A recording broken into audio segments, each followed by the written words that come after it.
O sol de São Paulo filtrava-se pelas cortinas de seda pura da mansão no Morumbi. Mas para Maria Eduarda, aquela luz não aquecia sua alma.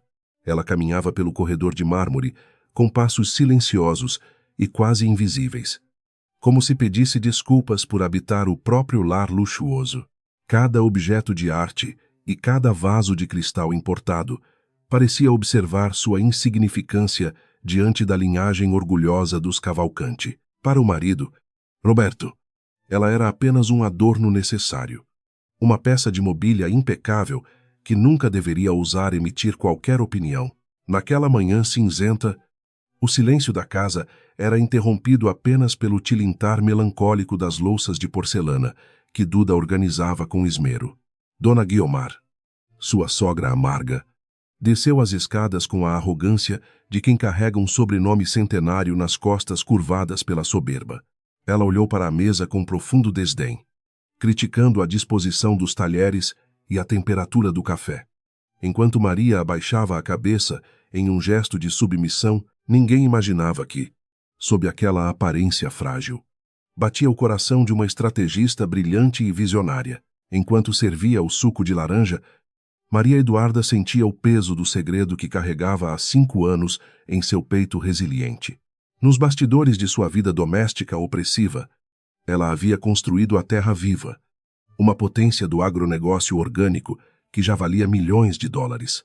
Cada humilhação sofrida nas mãos de Roberto servia como combustível para que ela expandisse seus negócios através de laranjas e procuradores de extrema confiança. Ela era o fantasma que assombrava a bolsa de valores.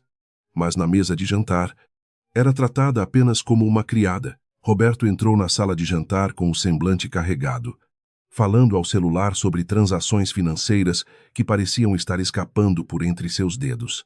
Ele nem sequer olhou para a esposa ao sentar-se, exigindo o jornal e o café forte, como se estivesse em um hotel de 5ª categoria. Maria observava o tremor discreto nas mãos do marido, percebendo que o castelo de cartas dos Cavalcanti estava começando a desmoronar. Ele não sabia que a mulher que ele tanto desprezava era a única pessoa com poder financeiro para salvá-lo da ruína. A ironia do destino era palpável no ar pesado daquela manhã, enquanto a chuva começava a cair sobre a cidade de pedra. Maria Eduarda lembrava-se de suas raízes humildes na Bahia, do suor de seus pais sob o sol causticante e da promessa que fizera a Deus. Ela não buscava vingança por vaidade, mas sim uma justiça divina que tardava, mas não falharia contra aqueles que pisoteavam a dignidade alheia. Cada centavo acumulado em suas contas secretas era um passo firme em direção à liberdade que ela tanto almejava. Após o café, Maria retirou-se para seu pequeno escritório, um espaço que Roberto considerava irrelevante para os seus padrões de grandeza. Ali, ela abriu o laptop oculto em um fundo falso da gaveta e conectou-se com Tiago, seu advogado e único confidente nesta jornada solitária. Os relatórios mostravam que a Terra Viva acabara de fechar um contrato de exportação de 150 milhões de dólares para a Europa. Ela respirou fundo, sentindo o contraste entre sua conta bancária monumental e a pobreza emocional que a cercava naquela mansão. Dona Guiomar interrompeu seus pensamentos ao bater na porta sem pedir licença, exigindo que Maria organizasse a lista de convidados para o jantar de gala. A velha senhora desdenhava das capacidades intelectuais da nora, tratando-a como se ela fosse incapaz de compreender a etiqueta da alta sociedade paulistana. Maria aceitou as ordens com a paciência de quem sabe que o tempo é o melhor carrasco da arrogância. Ela anotava cada nome influente, sabendo que muitos daqueles homens de negócios eram, na verdade, seus subalternos indiretos no mercado global. O dia prosseguiu com Roberto, disparando ofensas gratuitas sobre a comida e a suposta falta de dedicação de Maria aos interesses da família Cavalcanti. Ele gritava sobre a queda das ações da construtora, descontando sua frustração masculina na mulher que via apenas como um saco de pancadas emocional. Maria permanecia em silêncio, uma técnica de sobrevivência que ela aprimorara ao longo de uma década de casamento infeliz.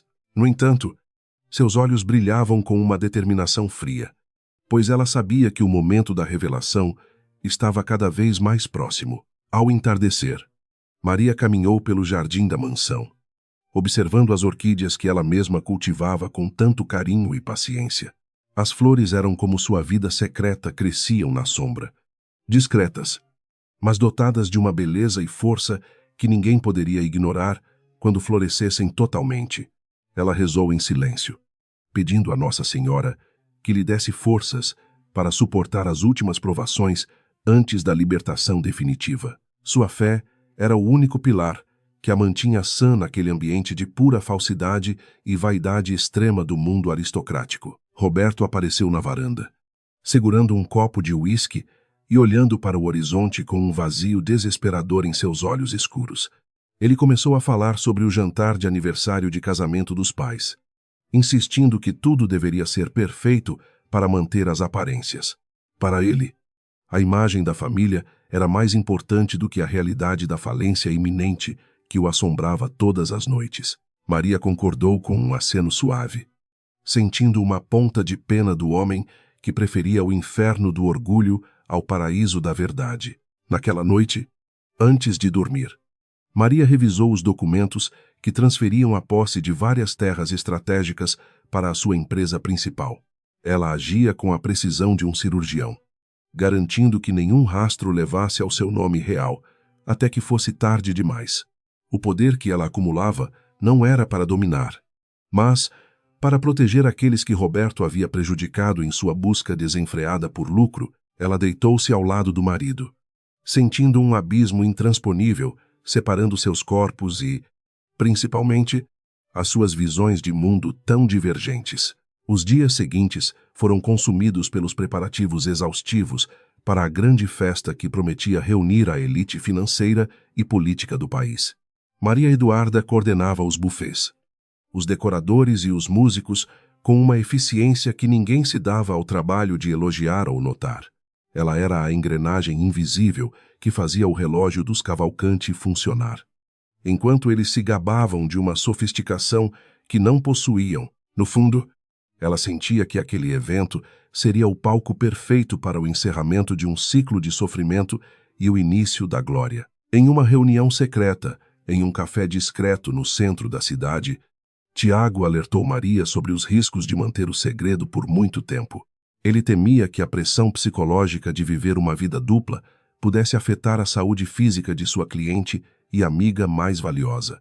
Maria sorriu, com uma calma que assustou o advogado, afirmando que a dor de ser humilhada era menor que o prazer da justiça. Ela estava disposta a ir até o fim, mesmo que isso significasse ver o nome Cavalcanti ser arrastado pela lama da desonra. O clima na mansão tornava-se cada vez mais tóxico, à medida que as dívidas de Roberto venciam e os credores começavam a ligar.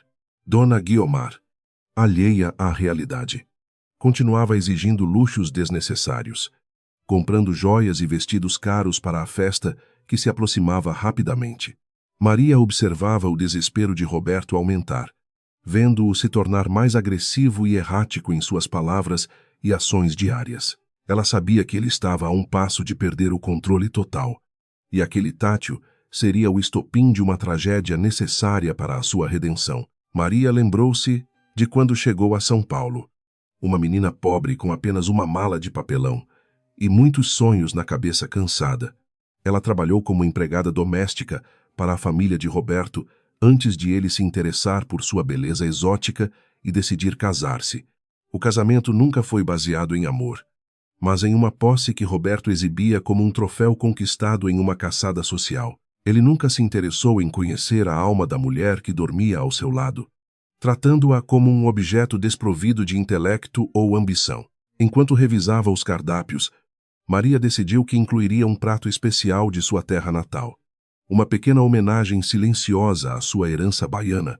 Ela sabia que isso irritaria a sogra, que considerava a culinária regional algo grosseiro e indigno de uma mesa aristocrática. No entanto, Maria sentia uma necessidade visceral de afirmar sua identidade naquele ambiente que tentava anulá-la a todo custo. Seria um pequeno ato de rebeldia antes da grande tempestade que mudaria a vida de todos naquela casa de aparências e mentiras. Tiago enviou uma mensagem criptografada, confirmando que os ativos da Terra Viva haviam ultrapassado a marca histórica de 150 milhões de dólares. Maria sentiu um calafrio percorrer sua espinha ao perceber o tamanho da responsabilidade que carregava agora em suas mãos calejadas pelo trabalho.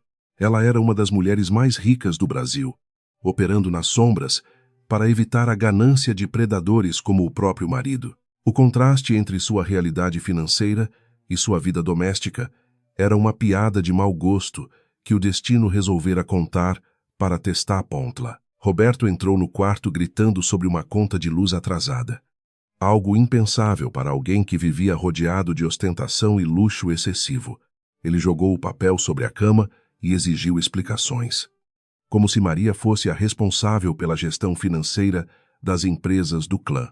Ela permaneceu calma, ouvindo os insultos sobre sua origem e sua suposta incapacidade de gerir qualquer coisa além de uma cozinha. Cada palavra dele era anotada em sua mente como um débito que seria cobrado com juros altíssimos na noite do grande evento familiar. Dona Guiomar entrou logo em seguida, apoiando o filho e destilando seu veneno habitual sobre a falta de classe da nora infeliz. As duas figuras formavam um muro de arrogância que tentava esmagar o espírito de Maria Eduarda todos os dias da semana. Ela olhou para os dois e viu apenas ruínas cobertas de ouro falso. Seres humanos que perderam a essência em troca de status social. A compaixão que ela sentia era superada apenas pela certeza de que a colheita do que eles plantaram seria amarga e inevitável. Naquela noite, Maria sonhou com o mar da Bahia, com as águas cristalinas lavando toda a sujeira daquela mansão fria e sem vida. Ela acordou com uma sensação de paz absoluta, sabendo que os anjos estavam ao seu lado naquela batalha espiritual e financeira. A contagem regressiva para a festa começara, e ela estava pronta para desempenhar o papel de sua vida até o último segundo. O império que ela construiu em segredo estava prestes a emergir das profundezas, transformando a vítima em uma soberana absoluta do seu próprio destino. As luzes da mansão começaram a ser testadas, iluminando o jardim com uma opulência que escondia a podridão moral que habitava o interior das paredes. Maria observava tudo da janela, sentindo que o palco estava pronto para a grande peça teatral que Roberto tanto desejava encenar para a sociedade. Ele queria mostrar poder, mas o verdadeiro poder estava guardado em uma pasta digital, protegida por senhas complexas, nas mãos de uma mulher silenciosa. O tátil que ele daria nela seria o último ato de um homem desesperado que perdeu tudo, menos o orgulho. Maria fechou os olhos e respirou o perfume das flores, sentindo a presença constante de Deus em cada passo de sua trajetória difícil. Ela sabia que a verdade é como a água, que sempre encontra um caminho para emergir, não importa quão profunda seja a terra. A história dos Cavalcanti estava chegando ao fim, e a história de Maria Eduarda estava apenas começando a ser escrita com letras de ouro. Ela estava pronta para o sacrifício final, sabendo que a justiça divina nunca falha com aqueles que mantêm a fé e a integridade. As lembranças daquela terra vermelha e seca da Bahia ainda queimavam na memória de Maria Eduarda como brasa viva sobre a pele. Ela fechava os olhos e quase podia sentir o cheiro do sertão. O calor que emanava do chão batido onde brincava, descalça durante a infância pobre. Seus pais eram retirantes corajosos, que lutavam contra a fome com uma dignidade que os Cavalcanti jamais seriam capazes de compreender. Naquela época, a riqueza não era medida em dólares ou ações, mas na quantidade de água que restava no fundo do poço artesiano.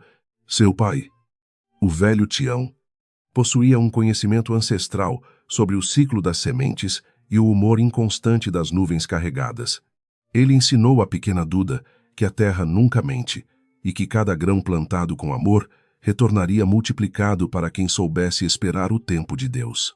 Aquelas lições de agricultura de subsistência tornaram-se o alicerce invisível sobre o qual ela ergueria seu império milionário anos depois. Mesmo no meio da poeira e da escassez, havia uma esperança resiliente que florescia no peito daquela menina de olhos atentos e sonhadores.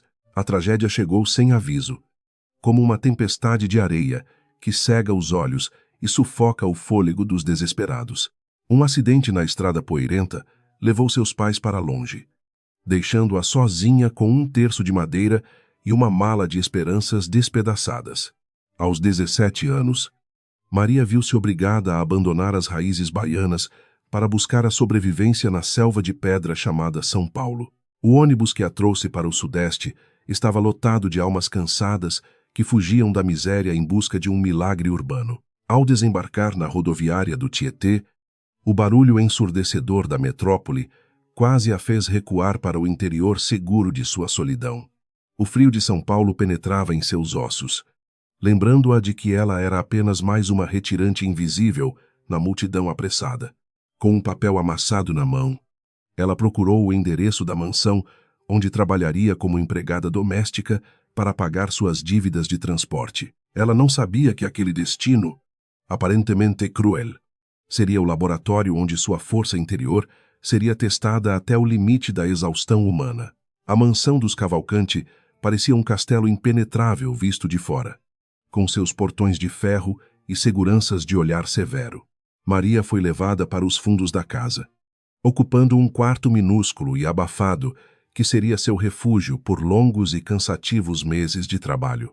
Ela limpava o mármore que hoje ela mesma pisa, esfregando o chão com o suor de quem não tinha nada além da própria honra. Dona Guiomar já demonstrava sua soberba naquela época, tratando a jovem baiana como se ela fosse parte integrante da poeira acumulada. Roberto era um jovem herdeiro vibrante, mas já demonstrava os sinais da arrogância que o tornaria um homem amargo no futuro próximo. Ele observava Maria de longe, fascinado pela beleza selvagem e pelos olhos profundos que carregavam toda a melancolia do sertão nordestino. Para ele, ela era um desafio exótico, uma conquista que validaria seu poder de sedução sobre as classes sociais que ele considerava inferiores. O interesse dele não era baseado em afeto, mas em uma curiosidade predatória, que Maria confundiu ingenuamente com uma forma inesperada de amor puro e salvador. O pedido de casamento veio como um choque para a família aristocrática, gerando escândalos e cochichos maldosos nos salões da alta sociedade. Roberto apresentou o matrimônio como um ato de caridade cristã, uma forma de elevar aquela pobre moça ao status de esposa legítima de um Cavalcanti. Maria aceitou, acreditando que a proteção daquela família traria a segurança que ela nunca tivera desde a morte trágica de seus pais. Ela não percebeu que estava trocando a liberdade da pobreza pela prisão dourada de um casamento sem alma e sem qualquer respeito. Desde o primeiro dia da união, Roberto fez questão de lembrá-la de que ela lhe devia tudo, desde o teto até a comida. Ele usava o casamento como uma arma psicológica, humilhando-a constantemente por sua falta de cultura europeia e por seus modos simples de menina do campo. Maria suportava os ataques em silêncio, buscando consolo nas orações que fazia ajoelhada no frio chão de mármore do quarto de hóspedes. Ela começou a perceber que o preço daquela ascensão social era a anulação completa de sua própria identidade e sonhos. Uma noite, após ser ridicularizada em um jantar de negócios, Maria Eduarda olhou para o céu estrelado e fez uma promessa solene ao Criador. Ela jurou que usaria toda a sua inteligência para nunca mais depender da caridade tóxica de um homem que a desprezava profundamente. Com os poucos recursos que economizava das mesadas miseráveis, ela começou a investir em pequenos lotes de terra através de procuradores desconhecidos do mercado. Ali nasceu a semente da terra viva, um projeto alimentado pelo desejo de justiça e pela sabedoria ancestral herdada. Enquanto a família Cavalcanti dormia o sono dos justos, Maria passava as madrugadas estudando agronegócio e gestão financeira em livros escondidos sob o colchão. Ela aprendeu a ler gráficos, a entender o fluxo de caixa e a negociar com fornecedores internacionais sem nunca levantar suspeitas.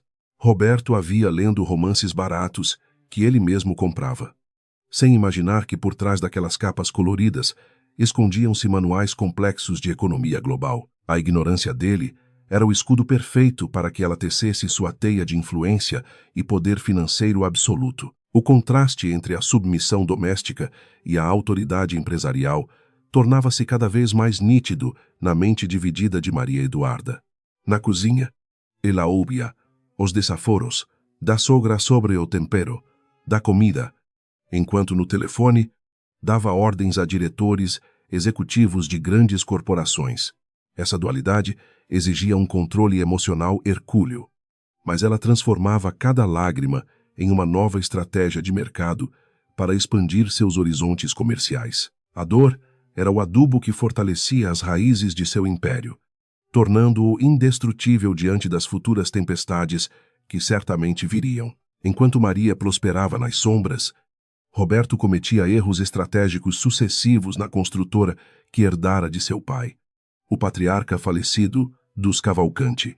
Ele investia em projetos megalomaníacos sem base sólida, confiando apenas no peso do nome da família para atrair investidores cada vez mais cautelosos. A soberba o impedia de ouvir conselhos técnicos, levando a empresa a um abismo de dívidas que ele tentava esconder com novas mentiras. Maria via o desastre se aproximar e sentia uma mistura de tristeza e alívio, sabendo que a queda dele era inevitável. Apesar de toda a riqueza que acumulava, Maria nunca perdeu a essência da menina que dividia o pouco pão que tinha com os vizinhos. Ela doava secretamente grandes quantias para orfanatos e hospitais na Bahia, retribuindo ao universo as bênçãos que recebia através de seu trabalho árduo. Sua bússola moral era guiada pela fé inabalável de que o dinheiro deveria servir para aliviar o sofrimento alheio, não para oprimir. Roberto, por outro lado, gastava fortunas em aparências vãs, carros de luxo e viagens que apenas alimentavam o seu ego já inflado. A religiosidade de Maria era vista por Dona Guiomar como uma superstição cafona, algo que não combinava com o estilo de vida cosmopolita da mansão. A sogra frequentemente ironizava os altares discretos que a nora mantinha em seu quarto, chamando-os de feitiçaria ou ignorância de gente do interior. Maria não revidava as ofensas, pois sabia que a verdadeira espiritualidade não precisava de aprovação humana para se manifestar com força total. Cada oração era um pedido de proteção para seus negócios e de paciência para suportar as provações impostas por aquela família cruel. Com o passar dos anos, o isolamento emocional de Maria tornou-se quase absoluto dentro daquelas paredes revestidas de papel de parede francês e luxo. Ela não tinha amigos reais na elite paulistana, pois todos a viam como a esposa troféu que Roberto resgatara da lama para decorar a casa. As conversas nos jantares eram fúteis e vazias, girando em torno de marcas de grife e fofocas maldosas sobre a vida alheia. Maria sentia-se um peixe fora d'água, mas essa solidão era necessária para manter o sigilo absoluto sobre sua verdadeira identidade financeira. Foi nesse período de solidão profunda que ela conheceu Tiago, um jovem advogado idealista que trabalhava em uma pequena firma de consultoria jurídica. Ele foi o primeiro a perceber que Maria possuía uma mente brilhante, escondida atrás da timidez forçada que a vida lhe impusera. Tiago tornou-se o braço direito de Maria, ajudando-a a estruturar as holdings que protegeriam o capital da Terra Viva de olhares curiosos. Entre eles, nasceu um respeito mútuo e uma amizade sincera, fundamentada na lealdade e no desejo compartilhado de ver a justiça ser feita. Quando a empresa atingiu seu primeiro $1 milhão de lucro líquido, Maria não comprou joias nem roupas caras para exibir aos vizinhos ricos. Ela comprou as terras onde seus pais haviam trabalhado como meeiros, transformando o local em uma cooperativa modelo para agricultores familiares da região baiana. Aquela foi a sua primeira grande vitória contra o destino amargo que tentara condená-la à eterna servidão e ao esquecimento total. Ela chorou de alegria ao ver o nome de seu pai gravado na placa de inauguração do Centro de Pesquisas Agrícolas da Fazenda. Roberto começou a desconfiar de que Maria escondia algo, mas sua arrogância o levava a acreditar que ela estaria tendo um caso extraconjugal banal. Ele nunca cogitou a possibilidade de que sua esposa fosse mais inteligente ou bem-sucedida do que ele no mundo dos negócios corporativos. As brigas tornaram-se mais frequentes, carregadas de acusações infundadas e ciúmes possessivos que apenas aumentavam o asco que Maria sentia por aquele homem pequeno. Ele a vigiava. Checava seu celular e tentava controlar cada passo dela, mas ela sempre estava 10 passos à frente dele. Durante os eventos sociais, Maria desempenhava o papel de submissão com uma perfeição que beirava o sarcasmo, rindo das piadas sem graça dos sócios de Roberto. Ela observava a ganância nos olhos daqueles homens e a vacuidade nas expressões de suas esposas, sentindo uma profunda náusea daquela realidade artificial. O mundo da alta sociedade era um teatro de sombras onde ninguém era verdadeiramente feliz. Apenas escravos da imagem que projetavam para os outros. Ela sabia que em breve as cortinas cairiam e a realidade nua e crua se revelaria para todos presentes na mansão. Os meses que antecederam o aniversário de casamento foram marcados por uma intensa atividade nos bastidores da Terra Viva e da construtora dos Cavalcanti. Enquanto Roberto desesperadamente tentava rolar suas dívidas com bancos de investimento, Maria consolidava sua posição como a maior credora indireta de seu próprio marido. Ela possuía as notas promissórias e as garantias hipotecárias que poderiam despejar a família Cavalcanti da mansão em questão de poucas horas úteis. O jogo de xadrez estava chegando ao xeque-mate, e ela era a rainha que dominava o tabuleiro com maestria. No fundo do seu coração, Maria ainda sentia o peso da dúvida sobre a dureza de sua vingança, questionando se estava agindo conforme a vontade divina. Ela conversava com o padre da paróquia local, buscando orientação espiritual para conciliar sua sede de justiça com o dever cristão do perdão sincero.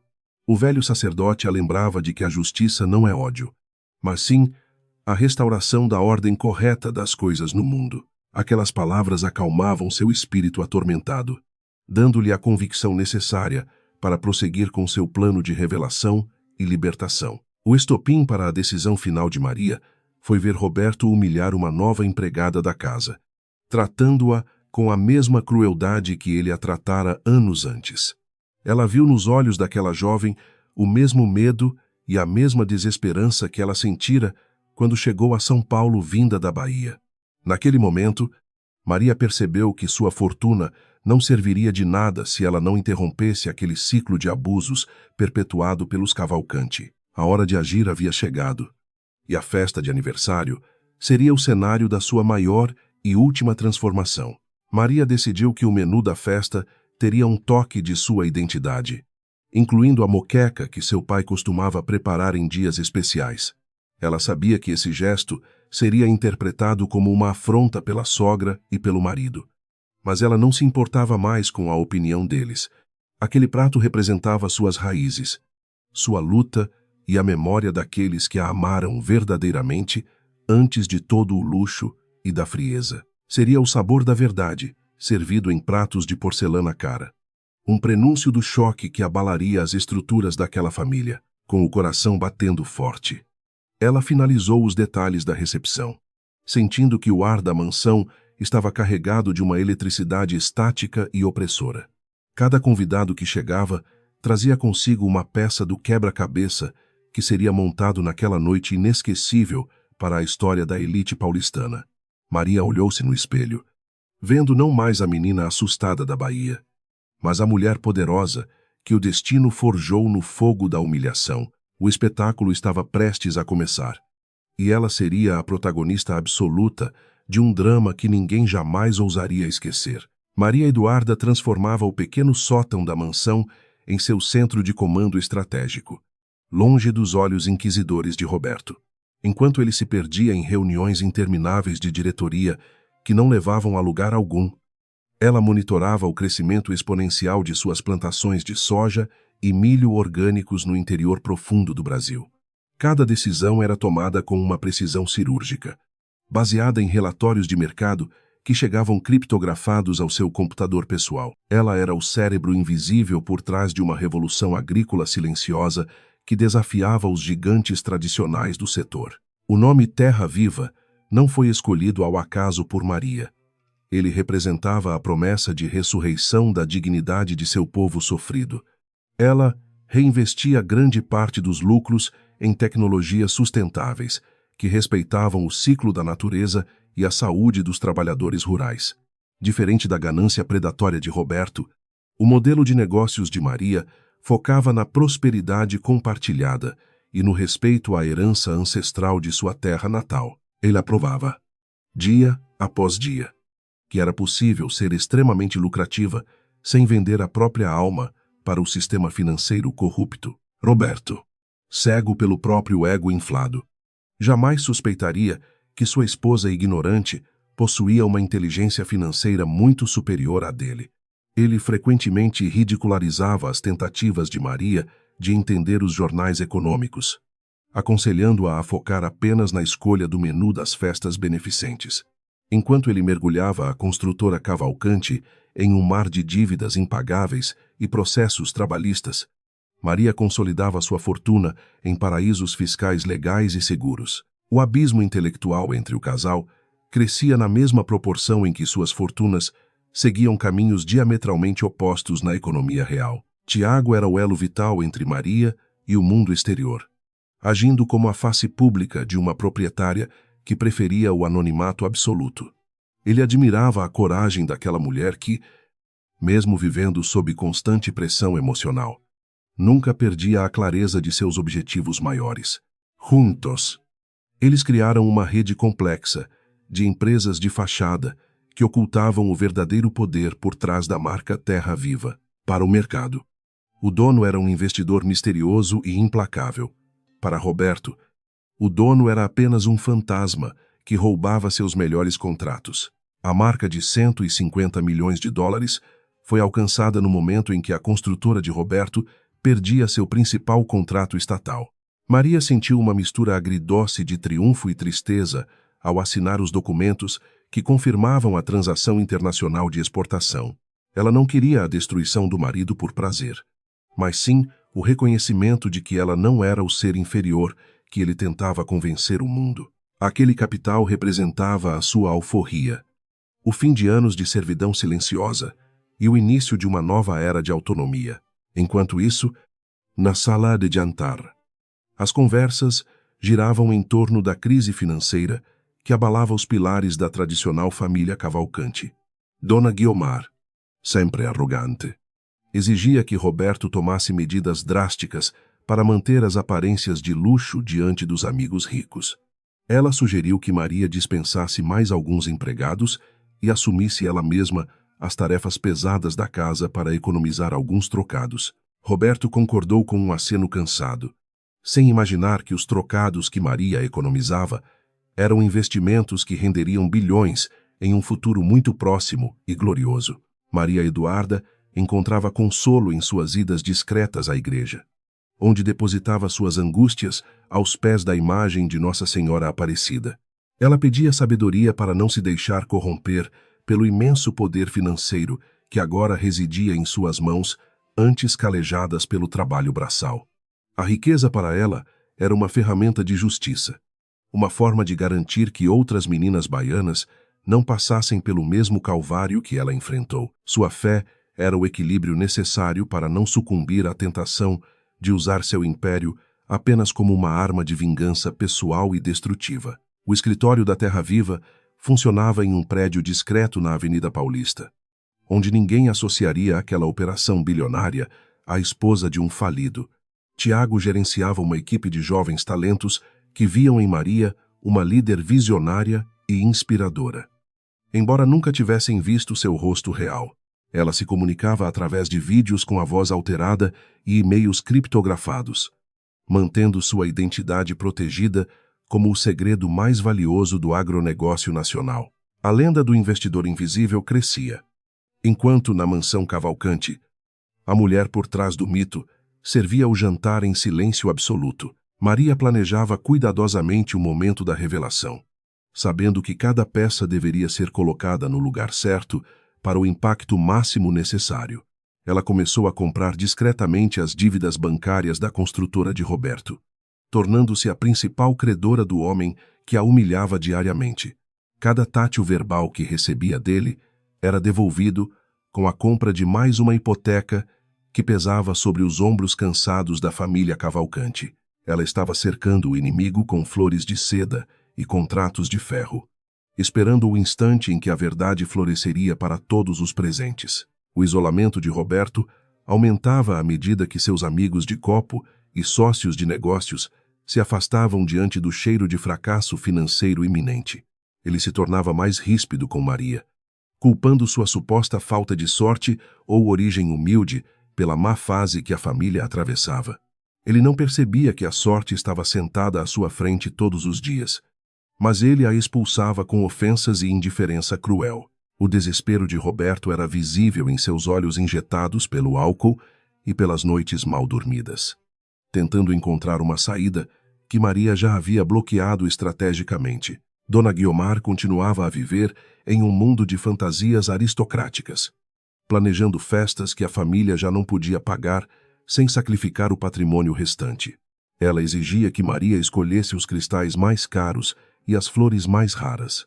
Ignorando as cartas de cobrança que se acumulavam na entrada, Maria obedecia com uma paciência angelical, sabendo que aquelas seriam as últimas flores que os Cavalcanti veriam em sua mansão luxuosa do Morumbi. Ela via a decadência moral daquelas pessoas como um aviso divino de que a arrogância precede a queda inevitável de qualquer ser humano soberbo. Em suas raras viagens de negócios, disfarçadas de visitas à Bahia, Maria Eduarda sentia a liberdade de ser quem realmente era uma rainha da agricultura.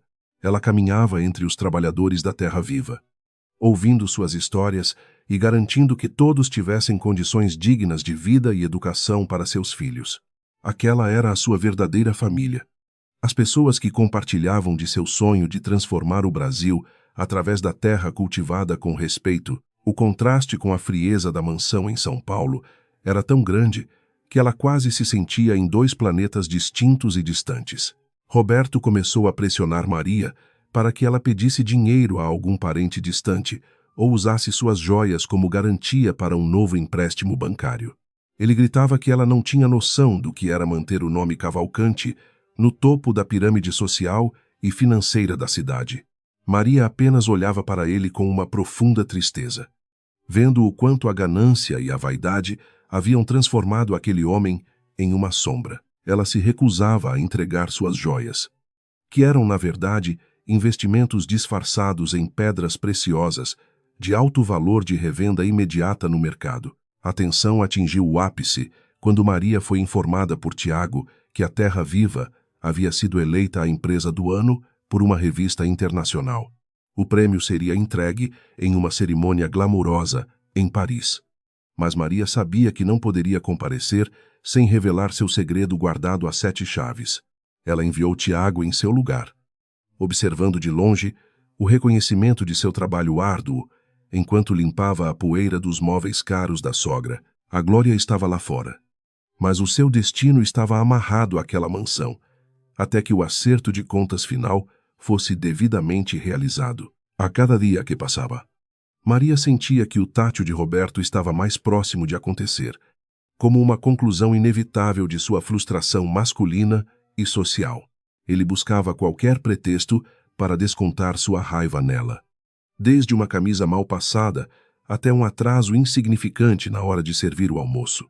Maria preparava seu espírito para o golpe físico, sabendo que seria o sinal definitivo de que sua jornada naquela casa havia terminado para sempre. Ela não tinha medo da dor, pois sua alma já estava blindada por anos de resistência e fé inabalável em Deus. Os preparativos para a festa de aniversário de casamento dos sogros tornaram-se o palco onde Maria orquestraria sua saída triunfal da sombra para a luz. Ela decidiu que naquele dia ela não seria apenas a esposa submissa, mas a mulher que traria a verdade para a mesa dos Cavalcanti. Cada detalhe do evento foi pensado para refletir a dualidade de sua vida, misturando a sofisticação paulista com o tempero forte e autêntico de sua Bahia. Ela sabia que o choque cultural seria o gatilho para a agressão final de Roberto diante de todos os convidados ilustres presentes. Tiago preparou todos os documentos legais que seriam apresentados naquela noite, garantindo que Maria estivesse protegida juridicamente contra qualquer tentativa de retaliação por parte da família.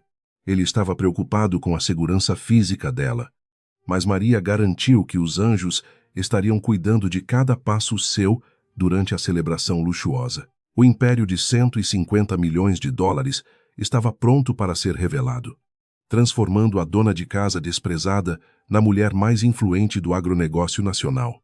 O suspense pairava no ar da mansão, como uma nuvem negra antes de um grande e necessário temporal purificador.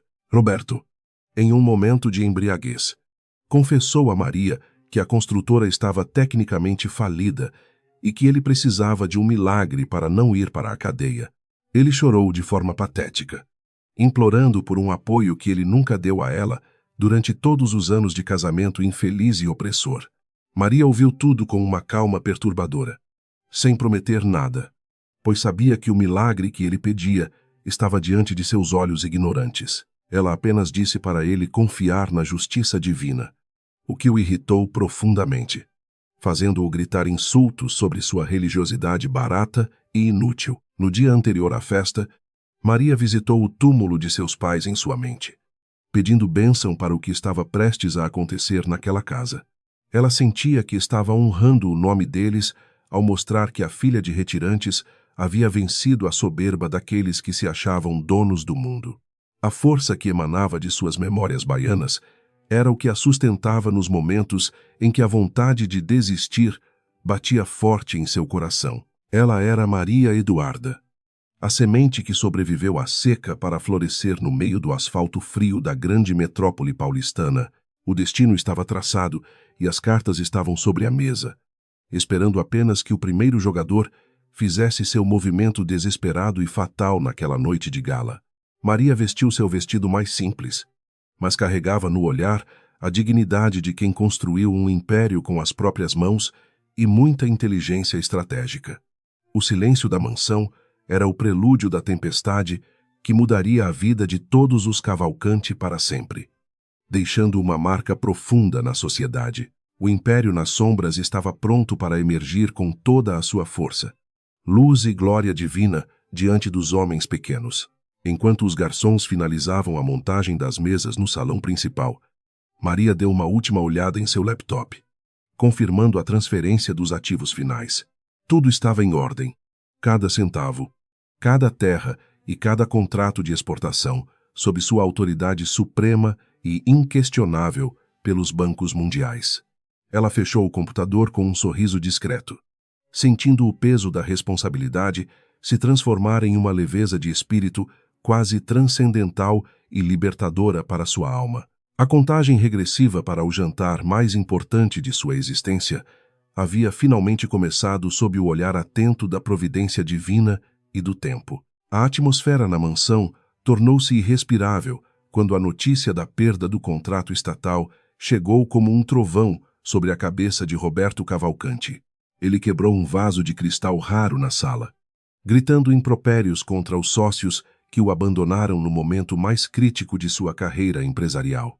Maria Eduarda observava a cena da cozinha, sentindo o tremor das paredes diante da fúria cega de um homem acuado pelo próprio fracasso administrativo. Ele procurava culpados em todos os cantos da casa, menos no próprio espelho que refletia sua incompetência e a arrogância que fora o arquiteto da ruína iminente. Maria limpou os cacos de vidro sem dizer uma única palavra, mantendo a dignidade que o marido perdera há muito tempo em meio ao álcool. Cada pedaço de cristal recolhido era um lembrete silencioso de que as aparências daquela família eram tão frágeis quanto aquele objeto caro importado da Europa. Ela sentia o olhar carregado de um ódio profundo de Roberto sobre suas costas, mas sua alma estava em paz, protegida por uma fortaleza de silêncio. O desespero dele era o combustível que faltava para ela finalizar os preparativos de sua libertação definitiva e o acerto de contas financeiras. Dona Guiomar desceu as escadas reclamando do barulho e da suposta incompetência de Maria em manter a ordem necessária na casa dos Cavalcanti. Ela ignorava deliberadamente a gravidade da crise financeira, exigindo que o buffet para o aniversário de casamento de seus pais fosse o mais luxuoso de São Paulo.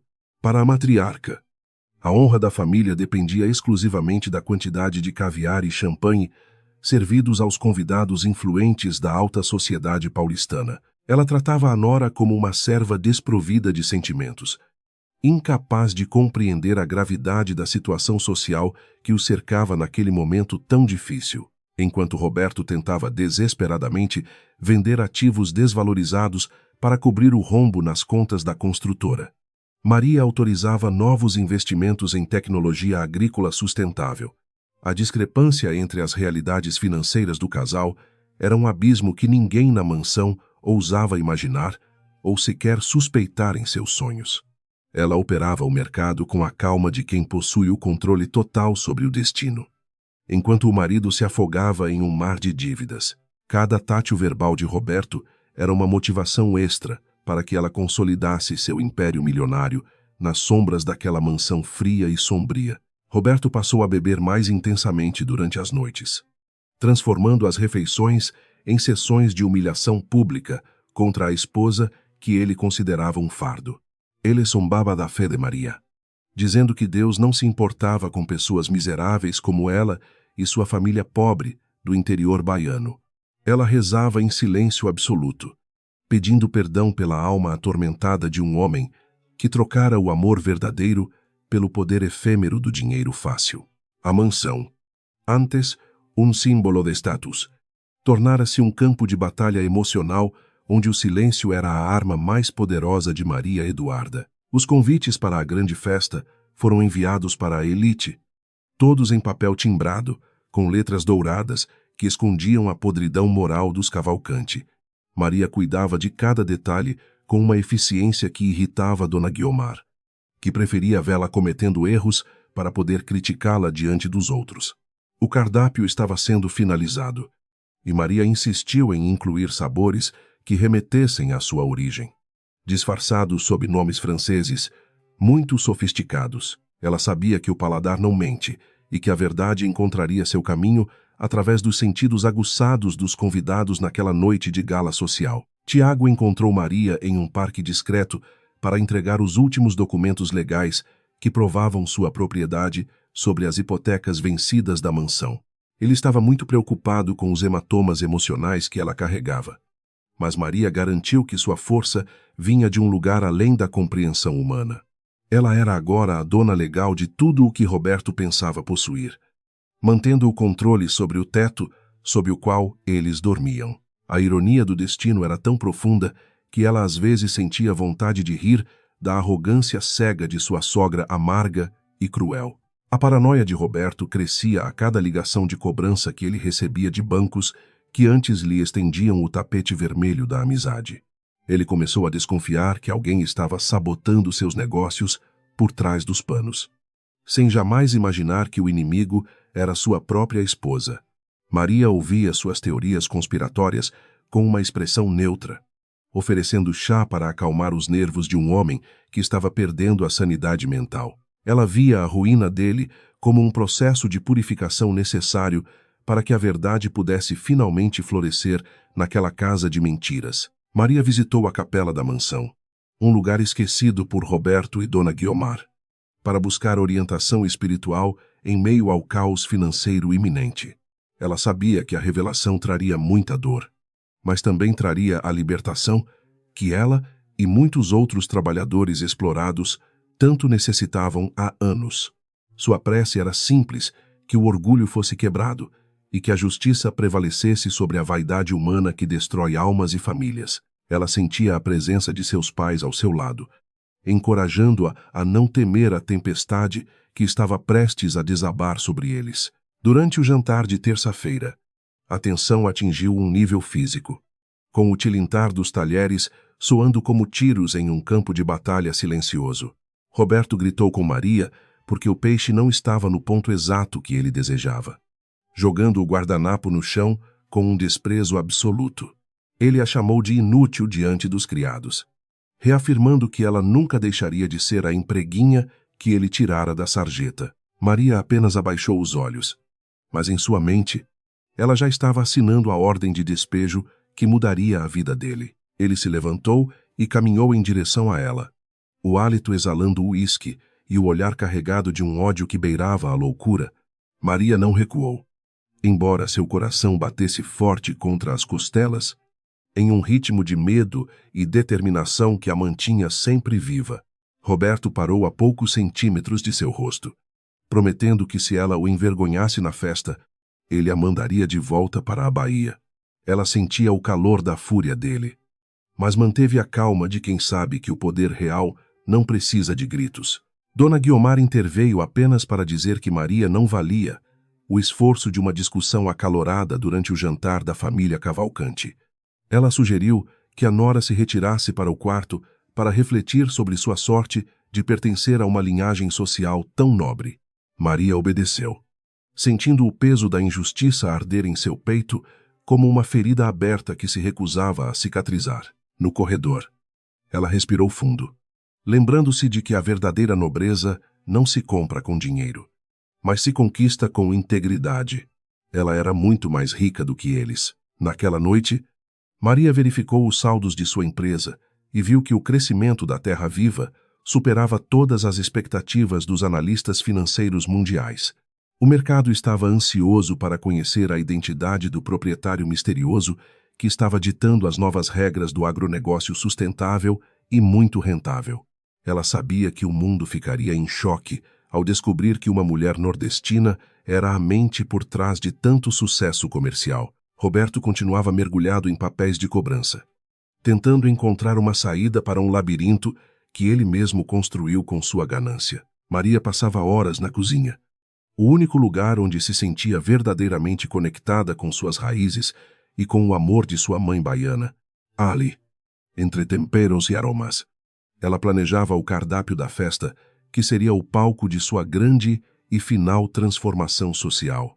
Os outros funcionários a observavam com respeito, percebendo que havia algo de diferente na patroa, que eles sempre viram ser humilhada pelos patrões. Havia uma aura de autoridade silenciosa que emanava dela, uma força que não vinha do dinheiro, mas da certeza da justiça. Roberto começou a ter crises de pânico constantes, trancando-se no escritório por horas a fio, enquanto bebia garrafas inteiras de bebidas destiladas caras.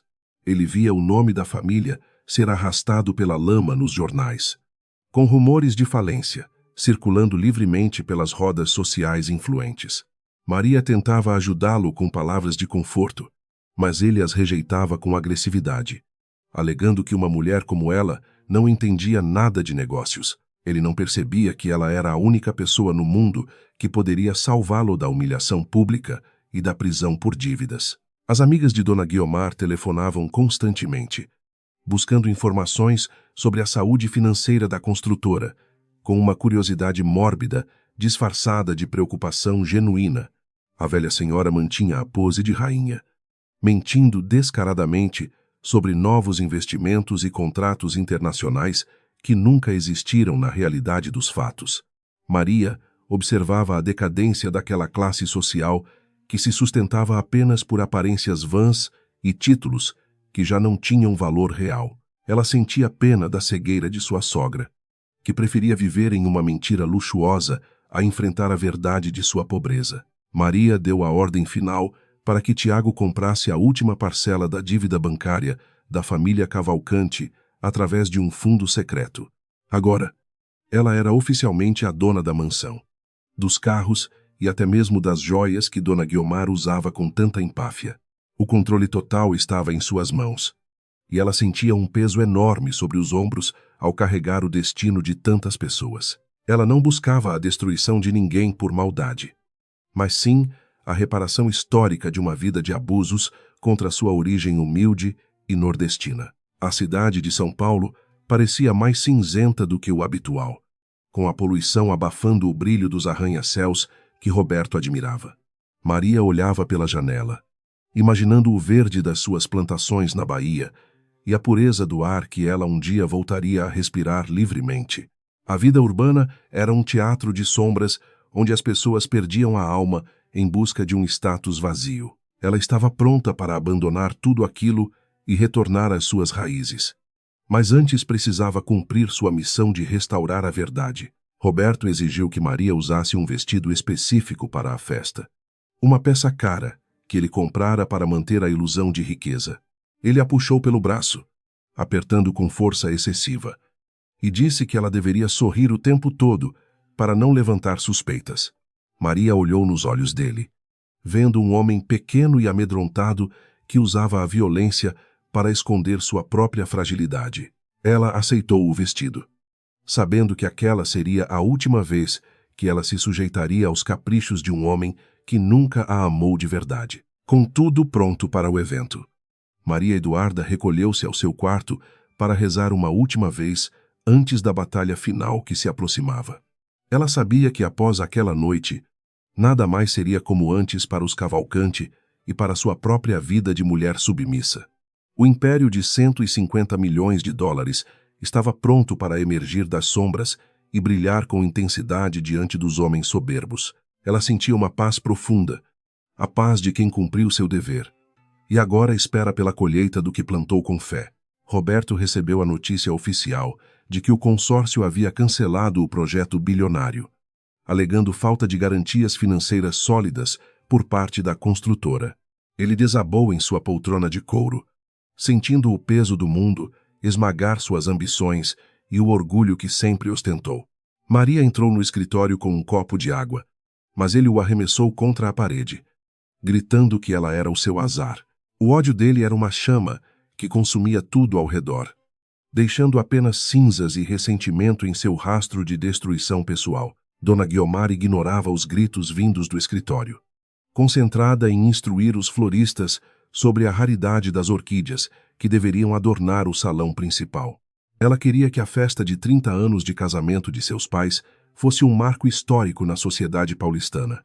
Custasse o que custasse, Maria observava a futilidade daquela mulher, que se preocupava com a cor das pétalas, enquanto o teto de sua mansão estava prestes a cair. A cegueira social dos Cavalcanti era uma patologia que os impedia de enxergar a humanidade naqueles que consideravam ferramentas. A mansão dos Cavalcanti brilhava sob o luar de São Paulo, adornada por milhares de luzes que simulavam uma prosperidade inexistente para os donos da casa. Carros de luxo enfileiravam-se na entrada triunfal, despejando a elite econômica em seus vestidos de grife e ternos sob medida, todos ansiosos por uma noite de ostentação. No entanto, por trás das colunas imponentes, o ar carregava o peso insuportável de segredos financeiros e uma falência que batia à porta de ferro. Roberto sorria mecanicamente para os convidados, escondendo o tremor das mãos que seguravam uma taça de cristal. Maria Eduarda observava o movimento do andar de cima, sentindo que cada risada falsa no salão era um insulto à memória de seus antepassados sofridos.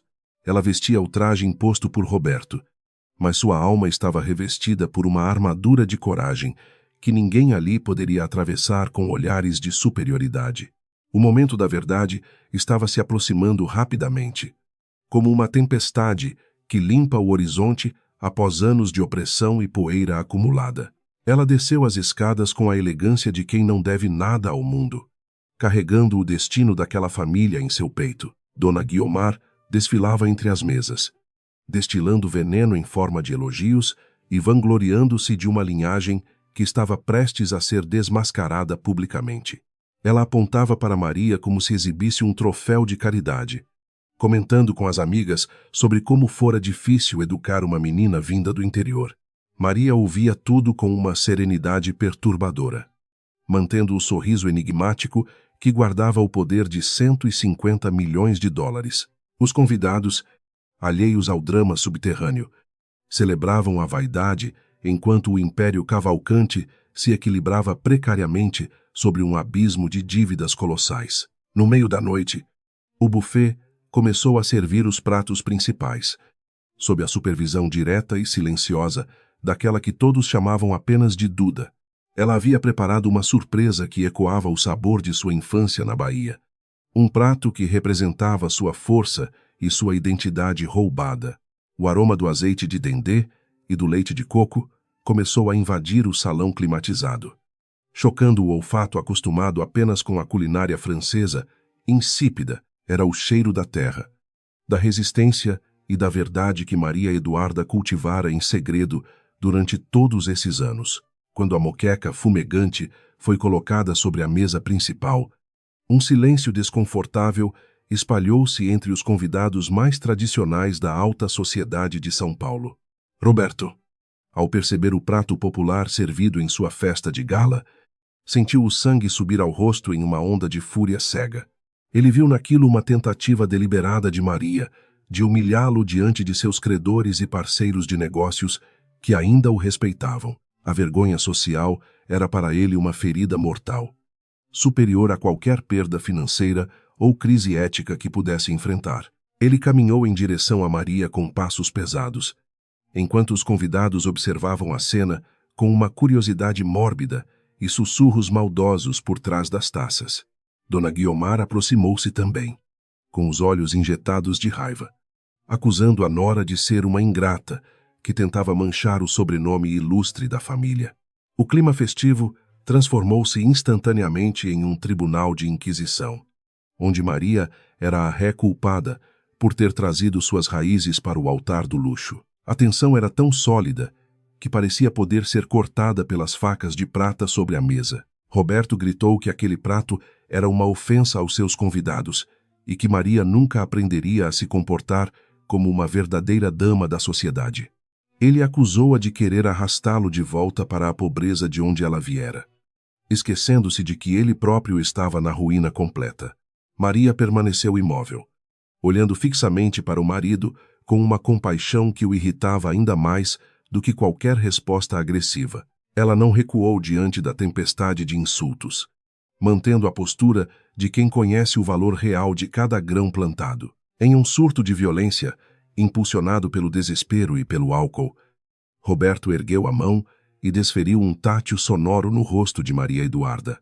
O som do golpe ecoou pelo salão como um tiro, interrompendo a música e fazendo com que os corações dos presentes parassem por um instante. O rosto de Maria virou-se para o lado, e um fio de sangue surgiu no canto de sua boca, manchando a pele clara. O silêncio que se seguiu foi absoluto, uma pausa dramática onde o tempo pareceu congelar para todos os envolvidos. Roberto respirava arfante, ainda com a mão estendida, enquanto Dona Guiomar sorria discretamente, como se a justiça tivesse sido feita contra uma invasora de sua classe social. Os convidados recuaram, horrorizados, mas fascinados pela queda pública da máscara de perfeição da família Cavalcanti, que tanto admiravam até então. Maria Eduarda não chorou, nem levou a mão ao rosto agredido. Ela simplesmente voltou a olhar para Roberto com uma força que o fez estremecer por dentro. Naquele momento, o marido percebeu que havia cometido o erro mais fatal de toda a sua vida, medíocre. A dor física era mínima comparada à clareza que Maria sentia em sua alma, finalmente liberta de qualquer obrigação moral para com aquele homem cruel. Ela percebeu que o tátil não fora um sinal de força, mas o último suspiro de um patriarcado falido que não suportava a luz da verdade. Sua fé em Deus dizia que aquele era o sinal que ela esperava para agir e revelar a magnitude de sua vitória financeira. Ela limpou o sangue com as costas da mão, mantendo a cabeça erguida como uma rainha que acaba de ser coroada no campo de batalha. Tiago, que observava tudo de um canto discreto do salão, deu um passo à frente, pronto para intervir e proteger sua cliente e amiga fiel. Maria, no entanto, fez um gesto sutil para que ele aguardasse, pois ela queria saborear cada segundo daquela transição definitiva de poder. Ela olhou ao redor, vendo os rostos de pessoas que a ignoraram por anos, sentindo que o jogo finalmente havia virado em seu favor. O império de 150 milhões de dólares não era mais um segredo, mas uma realidade pronta para ser anunciada aos quatro ventos. Roberto tentou falar algo, mas sua voz falhou diante da majestade silenciosa da esposa que ele acabara de humilhar fisicamente na frente de toda a cidade.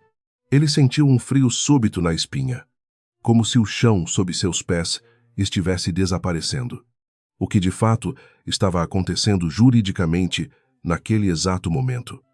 A moqueca, ainda exalando o perfume da Bahia, parecia assombar dele, representando uma riqueza que ele nunca poderia comprar com seu dinheiro sujo e escasso.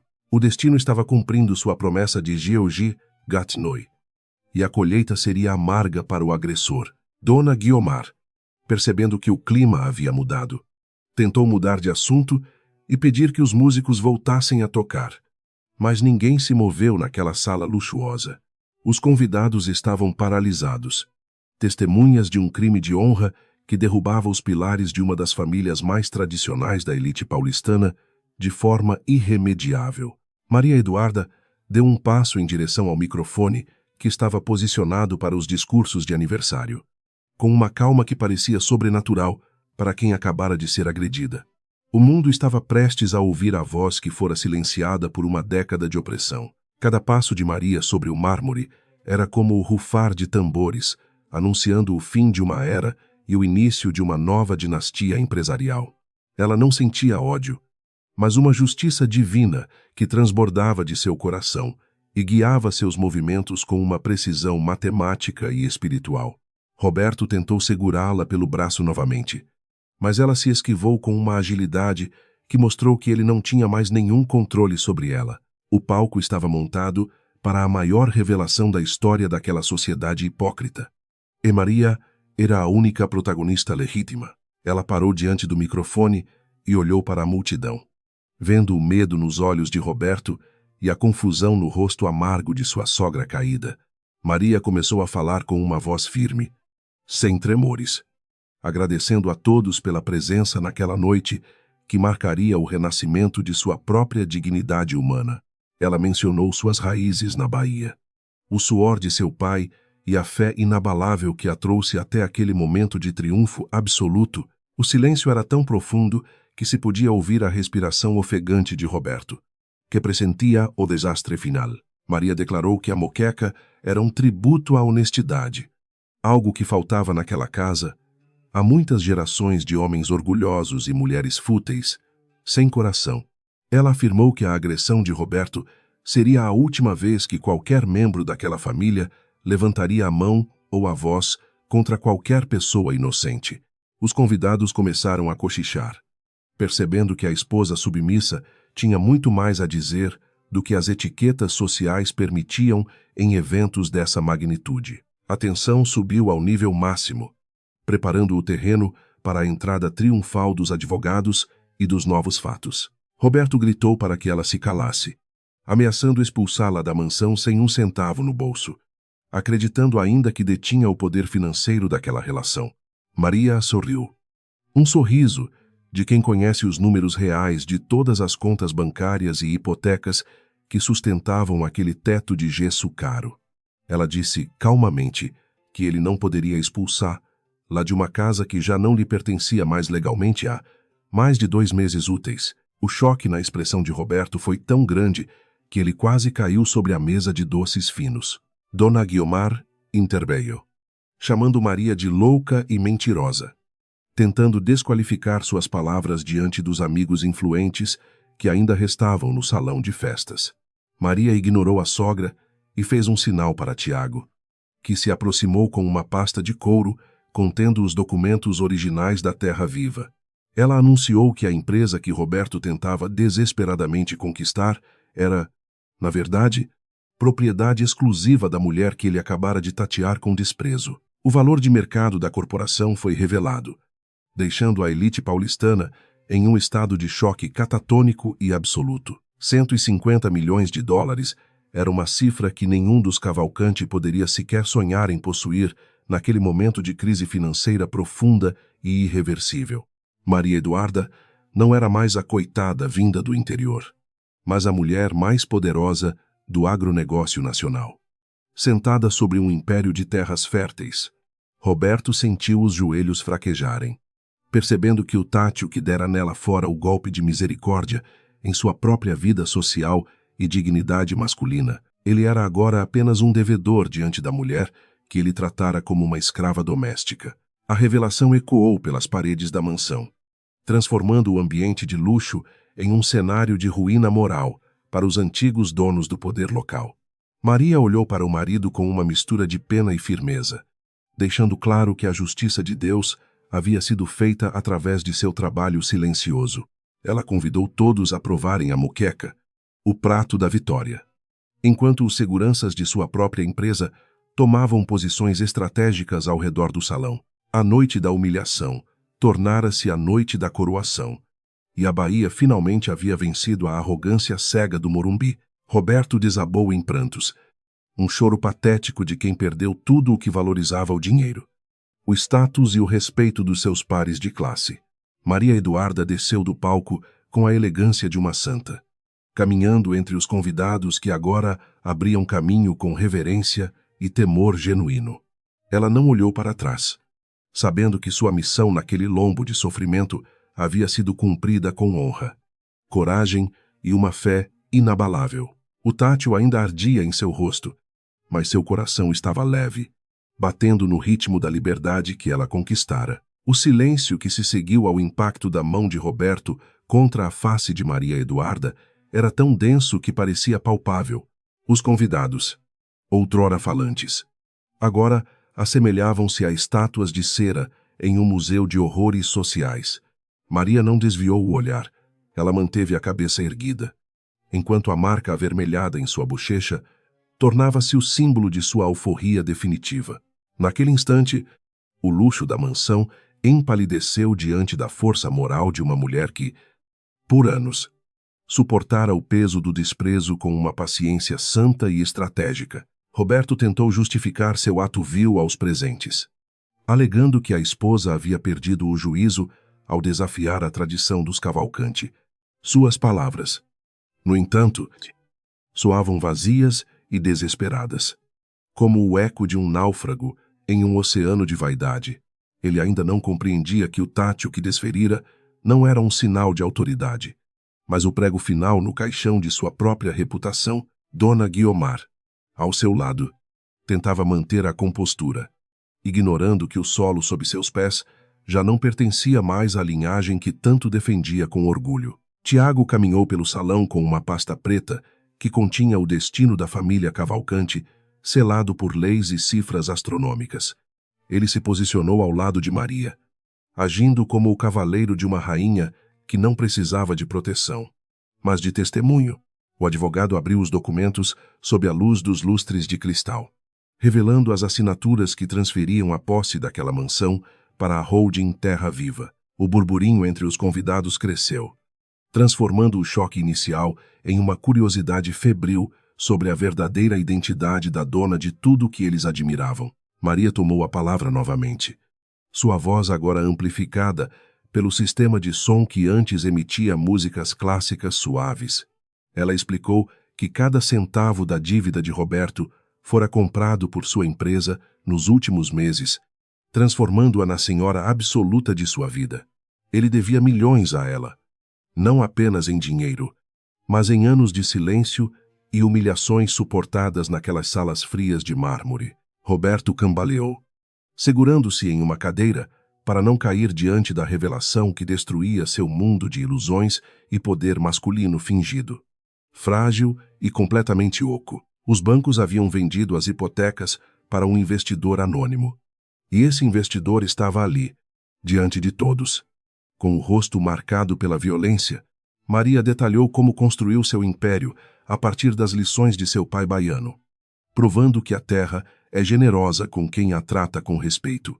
Enquanto Roberto buscava lucros fáceis em esquemas de corrupção, ela plantava sementes de verdade e sustentabilidade que agora floresciam em um império de 150 milhões. A ironia era cruel. O homem que a chamava de ignorante era agora o seu maior devedor. Dona Guiomar explodiu em um grito de negação, acusando Maria de ter roubado a fortuna da família através de feitiçaria ou manipulação barata. Ela não conseguia aceitar que a nora, que ela sempre tratara como uma criada de luxo, possuía uma mente capaz de tamanha proeza financeira.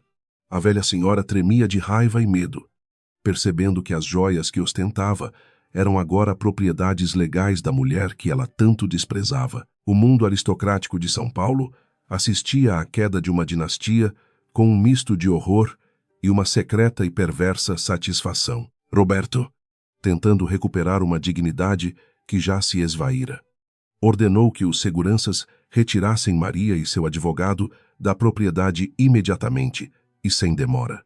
Foi nesse momento que os homens uniformizados, que ele acreditava serem seus funcionários fiéis, apenas cruzaram os braços e permaneceram imóveis sob o comando. Tiago esclareceu. com uma frieza jurídica cortante.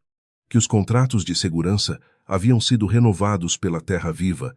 Na semana anterior ao evento festivo, Maria era quem pagava os salários daqueles homens. Roberto era apenas um hóspede indesejado em sua própria casa. Sem autoridade, o tátil que ardia na bochecha de Maria parecia ter transferido sua dor para o ego inflado de Roberto, que agora se via nu diante da sociedade. Ele olhou para os amigos influentes em busca de apoio, mas encontrou apenas costas viradas e olhares de profundo julgamento e deboche silencioso. A elite paulistana não perdoa o fracasso, especialmente quando este é acompanhado por uma derrota tão humilhante, imposta por alguém de origem humilde. Ele percebeu que sua rede de proteção social desaparecera no momento em que a primeira cifra milionária de Maria fora devidamente mencionada. Maria Eduarda dirigiu-se aos convidados com uma calma que contrastava com o caos emocional que reinava no luxuoso e agora sombrio salão de festas. Ela os convidou a terminar o jantar e a desfrutar da moqueca, o prato que Roberto considerava indigno de sua mesa de porcelana. Cada garfada dada pelos convidados era como uma celebração da vitória do sertão sobre a metrópole arrogante e sem coração que a oprimira. Ela demonstrou que a verdadeira sofisticação não reside no preço da comida, mas na integridade de quem a oferece com amor, esperança e fé. Roberto, emunato de desespero patético, caiu de joelhos diante de Maria, implorando por misericórdia e uma chance de salvar o nome da família. Ele chorava lágrimas de crocodilo, lamentando seus erros passados e prometendo mudar sua conduta se ela apenas o ajudasse com as dívidas. Maria olhou para ele não com ódio, mas com uma tristeza profunda pelo homem que ele escolhera se tornar ao longo dos anos.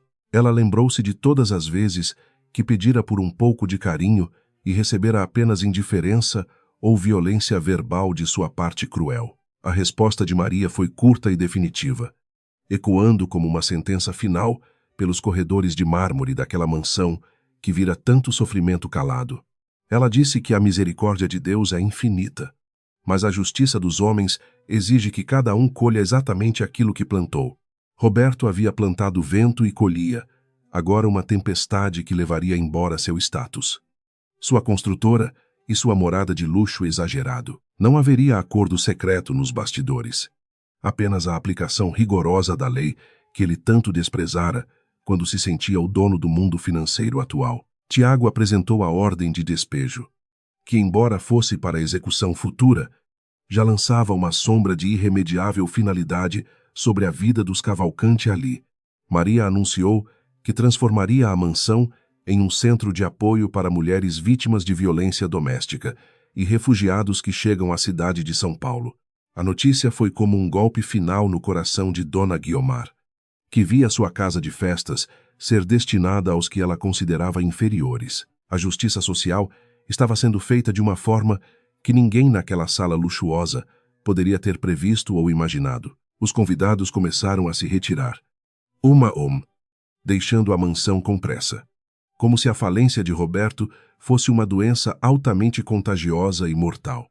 O salão, antes vibrante e cheio de luz, tornara-se um campo de batalha vazio, repleto de restos de comida cara e promessas despedaçadas.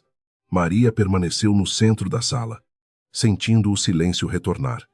Mas desta vez era um silêncio de paz, e não de opressão constante. Ela respirou fundo, sentindo o aroma da Bahia misturar-se ao perfume das flores raras que agora pertenciam legalmente a ela. Roberto levantou-se, seu olhar agora nublado por um ressentimento que o consumiria pelo resto de seus dias amargos na pobreza que tanto temia.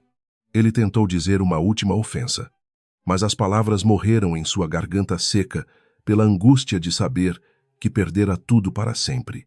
Maria não lhe deu atenção, voltando seus pensamentos para as terras no interior que precisavam de sua gestão inteligente e humana para continuar prosperando. Ela sabia que o ciclo de dor terminara naquela noite, dando lugar a uma era de construção e dignidade para muitos outros trabalhadores rurais. A marca do tátil em seu rosto começava a latejar, lembrando-a de que a liberdade física muitas vezes vem acompanhada de cicatrizes que o tempo se encarregará de curar.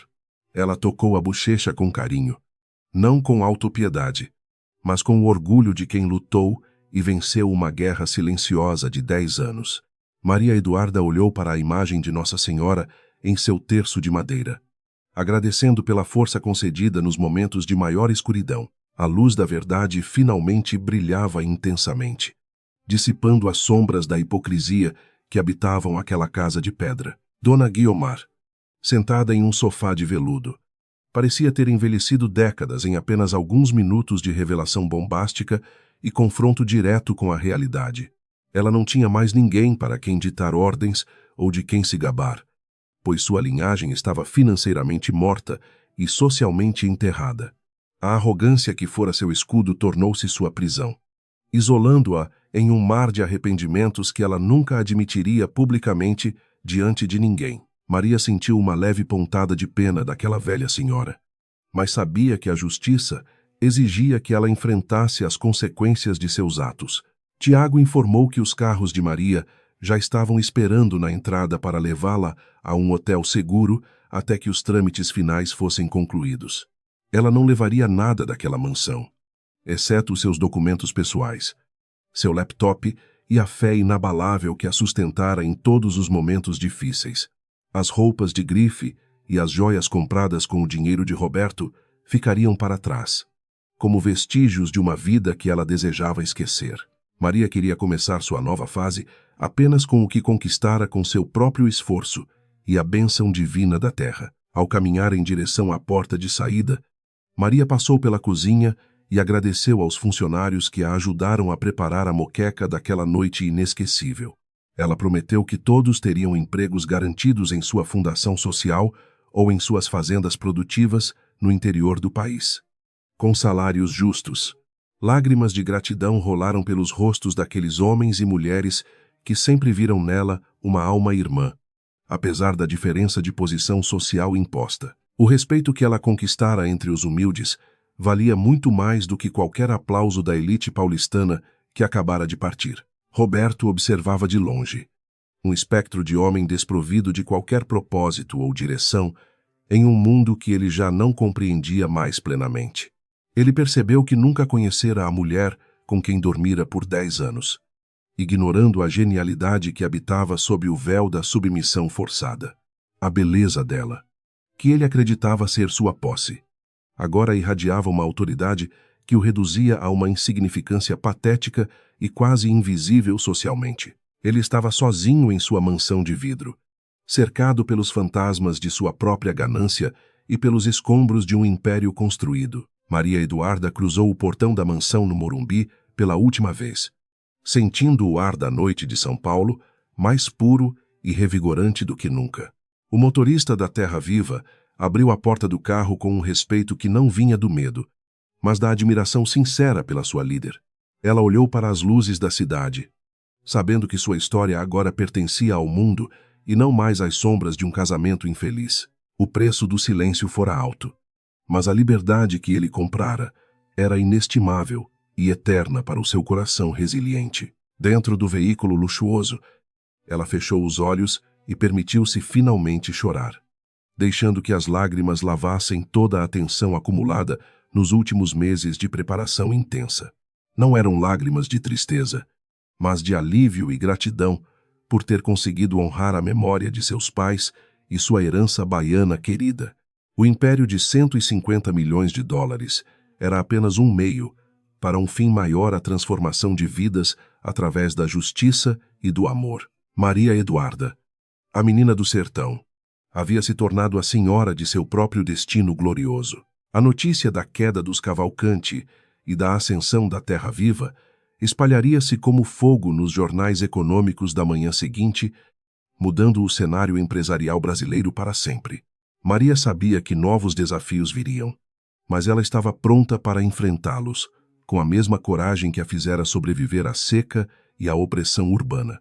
O mundo veria que a verdadeira riqueza não está no que se ostenta, mas no que se constrói com integridade e respeito ao próximo e à natureza. A jornada de Maria estava apenas começando, e o horizonte agora Era vasto e luminoso. Tiago sentou-se ao lado dela, oferecendo um lenço e um sorriso de quem sabe que a justiça foi feita da maneira mais poética e poderosa possível. Ele admirava a força silenciosa de Maria, que provara ser a maior estrategista que ele já conhecera em sua longa e bem-sucedida carreira jurídica. Juntos, eles planejaram os próximos passos para consolidar o legado da Terra Viva e garantir que o bem continuasse a se espalhar pelo Brasil. O silêncio no carro era preenchido por uma cumplicidade serena. O descanso necessário para guerreiros que venceram uma batalha épica final. O carro deslizava pelas ruas desertas de São Paulo, enquanto as luzes dos postes passavam como estrelas cadentes pela janela de Maria Eduarda. O silêncio no interior do veículo era um bálsamo para seus ouvidos cansados de anos de gritos e ofensas amargas de Roberto. Ela olhava para as próprias mãos, agora livres de anéis caros, que serviam apenas como algemas de ouro em sua vida doméstica. Uma sensação de paz profunda começou a preencher o vazio deixado pela saída abrupta daquela mansão fria e sem qualquer vestígio de amor verdadeiro. Na manhã seguinte, as manchetes dos principais jornais econômicos do Brasil estampavam a foto de Maria Eduarda, com títulos que beiravam o inacreditável para muitos. O mercado financeiro estava em choque absoluto ao descobrir que a mente brilhante por trás da gigante Terra Viva era uma mulher nordestina. Roberto, ao ler as notícias em seu tablet na cozinha vazia da mansão, sentiu um gosto amargo de fel subir por sua garganta seca. Ele percebeu que o tapa que dera na esposa fora o maior erro de sua existência medíocre e agora totalmente arruinada. Dona Guiomar tentou ligar para suas amigas da alta sociedade em busca de algum refúgio ou palavra de conforto diante da desgraça pública que sofria. No entanto, o telefone apenas tocava no vácuo da indiferença, revelando a face cruel de um mundo que só valoriza quem detém o poder momentâneo. As portas que antes se abriam para os Cavalcanti agora estavam lacradas pelo julgamento moral e pelo cheiro de fracasso financeiro iminente. A velha senhora percebeu, com um pavor gélido, que sua linhagem orgulhosa havia se tornado uma piada de mau gosto nos salões paulistanos. Os advogados de Maria Eduarda agiram com uma rapidez impressionante, executando as garantias das dívidas que Roberto havia acumulado impensadamente ao longo dos últimos anos. Cada propriedade, cada carro de luxo e até as obras de arte originais foram confiscados legalmente para quitar os débitos com a empresa Terra Viva. Roberto via sua vida ser empacotada em caixas de papelão por oficiais de justiça que não demonstravam qualquer pingo de emoção diante de sua queda. Ele era agora um homem sem teto, habitando um palácio de mármore que não lhe pertencia mais legalmente. Enquanto isso, Maria Eduarda coordenava o início das obras sociais que transformariam a mansão do Morumbi em um refúgio de esperança para os necessitados brasileiros. Ela queria que aquelas paredes, que antes testemunharam apenas dor e opressão, agora ecoassem o riso de crianças e o alívio de mulheres humildes resgatadas. Tiago trabalhava incansavelmente para garantir que toda a burocracia fosse resolvida com transparência e justiça para com as vítimas de Roberto. O projeto Renascimento nascia com o capital de 150 milhões de dólares, focado exclusivamente na restauração da dignidade humana ferida. A viagem de volta para a Bahia foi marcada por uma emoção que Maria Eduarda não conseguia descrever em palavras simples para seu amigo Tiago. Ao desembarcar no aeroporto de Vitória da Conquista, o calor do sertão a abraçou como o colo de uma mãe que espera ansiosa pelo retorno da filha. O cheiro da terra seca e o som do vento nas plantações trouxeram de volta memórias de uma infância humilde, mas repleta de princípios sólidos. Ela sentia que finalmente estava em casa, pronta para retribuir à sua gente tudo o que a vida lhe proporcionara. As terras onde seu pai, o velho Tião, trabalhou como meeiro, agora eram o epicentro de uma revolução tecnológica e humana no agronegócio sustentável atual. Maria Eduarda caminhou descalça pelo solo vermelho, sentindo a energia da terra pulsar sob seus pés, cansados da dureza do asfalto frio da capital paulista. Ela inaugurou um centro de excelência em agricultura orgânica que oferecia cursos gratuitos para os jovens da região, evitando que outros sofressem. O nome de seus pais estava gravado em bronze na entrada da fazenda, honrando a memória de quem plantou com esperança. Em São Paulo, Roberto Cavalcante foi obrigado a se mudar para um pequeno apartamento de um dormitório no centro da cidade, longe do antigo glamour. Ele passava os dias em frente à televisão, assistindo ao sucesso de Maria Eduarda, enquanto bebia cachaça barata para esquecer a própria insignificância social profunda. A construtora Cavalcante foi declarada falida, deixando um rastro de desempregados que Maria fez questão de contratar em suas novas empresas rentáveis. O orgulho de Roberto fora substituído por uma amargura corrosiva que o envelhecia a cada novo amanhecer cinzento e sem esperança. Dona Guiomar, incapaz de suportar a humilhação de viver sem criados ou luxos excessivos, retirou-se para um convento no interior de Minas Gerais em busca de paz. Lá, ela era obrigada a seguir uma rotina de orações e trabalhos manuais, simples, que antes ela considerava indignos de sua classe social, nobre. O silêncio do claustro era o seu único companheiro, forçando-a a encarar os fantasmas de uma vida dedicada à vaidade e ao desprezo. Ela ainda mantinha um terço de ouro escondido sob o hábito, o último vestígio de uma aristocracia que o tempo apagou. Maria Eduarda refletia sobre o tapa que recebera na noite da festa como o catalisador necessário para sua libertação definitiva daquele casamento infeliz e tóxico. A cicatriz física desaparecera rapidamente, mas a lembrança do golpe servia como um lembrete constante de que nunca mais permitiria ser subjugada por nenhum homem. Ela transformou aquela dor em força para lutar pelos direitos das mulheres que sofrem em silêncio dentro de lares aparentemente perfeitos. Sua voz, antes sussurrada nos corredores, agora ecoava em palanques internacionais defendendo a igualdade e a justiça social de forma firme, sob a liderança de Maria. A Terra Viva tornou-se o maior empregador da região, transformando a economia local e trazendo prosperidade para milhares de famílias baianas. Escolas de tempo integral e centros de saúde modernos foram construídos com os lucros da empresa, garantindo um futuro melhor para as novas gerações brasileiras. Ela não buscava o reconhecimento da mídia, mas o brilho nos olhos das crianças que agora tinham acesso a uma educação de qualidade. A riqueza de Maria não era medida pelo saldo bancário, mas pelo impacto positivo que gerava na vida de cada trabalhador. Todos os domingos, Maria Eduarda frequentava a missa na pequena capela que ela mesma ajudara a reformar na vila onde seus pais foram enterrados com dignidade. Ela ajoelhava-se no banco de madeira simples, agradecendo a Deus pela coragem de ter persistido em seu plano de justiça e redenção pessoal gloriosa. A fé era o seu escudo contra o ressentimento, permitindo que ela perdoasse Roberto e Guiomar não por mérito, mas para libertar o coração. O terço de madeira herdado da mãe era o seu tesouro mais precioso, símbolo de uma espiritualidade que ninguém compraria. Tiago visitou Maria na Bahia para entregar os relatórios finais da dissolução total do Império Cavalcante e a consolidação dos fundos da sua fundação social. Eles celebraram a vitória com um jantar simples de comidas típicas, rindo das lembranças das dificuldades que enfrentaram para manter o segredo financeiro absoluto. Havia entre eles um respeito profundo e uma amizade que as provações do passado tornaram indestrutível diante das intempéries da vida. Tiago sentia orgulho de ter feito parte da trajetória de uma mulher que mudou o curso da história de sua família. Úmbria. Roberto tentou enviar uma carta para Maria pedindo perdão e uma ajuda financeira para recomeçar sua vida do zero em outra cidade distante.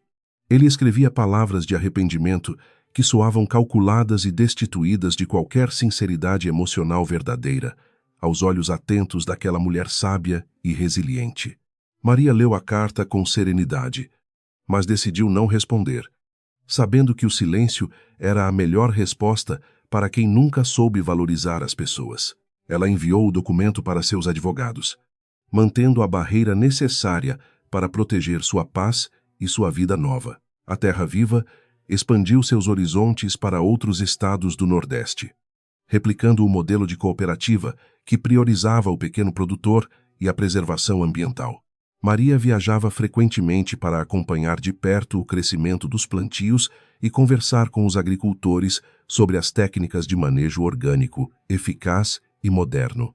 Ela era respeitada como uma rainha, mas agia com a humildade de quem nunca esqueceu a fome e a sede de sua juventude. O império de 150 milhões de dólares continuava crescendo, alimentado por uma ética de trabalho que valorizava a vida. O conceito de Giel, Gi-Gat-Nei, tornou-se o lema da vida de Maria Eduarda, guiando cada uma de suas decisões empresariais e pessoais com rigor. Ela via nos campos verdejantes o resultado de sementes plantadas com integridade, enquanto Roberto colhia os espinhos de uma existência baseada na mentira e vaidade. A justiça divina não falhara, agindo de forma silenciosa, mas implacável, através das engrenagens do tempo e da persistência de uma alma. Ela sentia que sua missão na Terra estava sendo cumprida, transformando o sofrimento passado em uma fonte inesgotável de esperança. Muitas mulheres que passaram pela mansão transformada em abrigo, agora tinham suas próprias carreiras e viviam com dignidade, longe de seus agressores domésticos mais cruéis. Maria Eduarda visitava o local mensalmente, ouvindo os relatos de superação e oferecendo bolsas de estudo para que elas pudessem alcançar a independência financeira. Ela via em cada rosto uma parte de sua própria história, sentindo-se recompensada por cada vida que era resgatada das sombras da opressão. A mansão no Morumbi deixara de ser um símbolo de vaidade para se tornar um farol de liberdade para as brasileiras. A preservação das nascentes e o reflorestamento de áreas degradadas tornaram-se prioridades absolutas na gestão de Maria à frente da grande empresa nacional, Terra Viva. Ela entendia que a riqueza da terra dependia do equilíbrio ecológico, investindo fortunas em pesquisas científicas voltadas para a biodiversidade do semiárido baiano amado. Cientistas do mundo inteiro visitavam suas fazendas para estudar os métodos inovadores que conciliavam alta produtividade com um impacto ambiental mínimo. Ela provou que o capitalismo pode ser humano e respeitoso com o planeta, quando guiado por uma consciência ética e espiritual superior. Maria Eduarda nunca mais se casou, preferindo dedicar seu amor aos projetos sociais e à comunidade que a acolheu com tanto carinho e lealdade sincera. Ela encontrou na solidão uma forma de plenitude que o casamento com Roberto nunca lhe permitira experimentar em nenhum momento de sua vida difícil. Sua casa na Bahia era simples, decorada com artesanato local e flores do campo que ela mesma colhia todas as manhãs ensolaradas. A paz de espírito era o seu luxo supremo, algo que nenhum tapa ou insulto poderia tirar dela agora livre. Anos depois, ao olhar para trás, Maria via sua trajetória como um mosaico de dores que foram transformadas em beleza pela força da sua persistência. Ela não guardava rancor de Dona Guiomar ou de Roberto, pois o sucesso de sua obra era o maior testemunho de sua vitória. O império de 150 milhões de dólares serviu como o instrumento de uma justiça poética que restaurou o equilíbrio em sua alma. A menina da Bahia que chegou a São Paulo com uma mala de papelão havia finalmente encontrado o seu lugar de honra. O sol se punha no horizonte da Bahia, tingindo o céu de tons alaranjados e roxos que pareciam uma pintura divina sobre a plantação infinita. Maria Eduarda sentou-se na varanda de sua fazenda, respirando o ar puro e sentindo a brisa suave acariciar seu rosto agora sereno e feliz. Ela fechou os olhos e fez uma última oração, agradecendo por cada obstáculo que a tornou a mulher resiliente e poderosa que era hoje. O ciclo estava completo. A dívida com o passado estava paga e o futuro brilhava com a promessa de paz.